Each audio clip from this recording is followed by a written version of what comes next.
Hello, and welcome to a video on how to change the pipe diameter value for your Vortex device.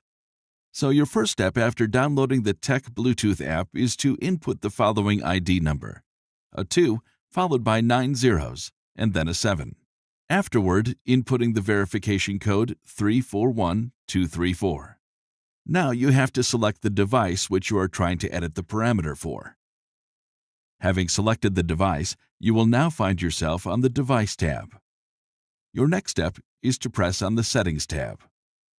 Once you are in the Settings tab, you must choose the User Setup menu. Inside this menu, you can find the dampening parameter which you're trying to change. So once you find the parameter which you're trying to change, the following screen should appear. Here you can change your pipe diameter value. Please note that the diameter is measured in millimeters.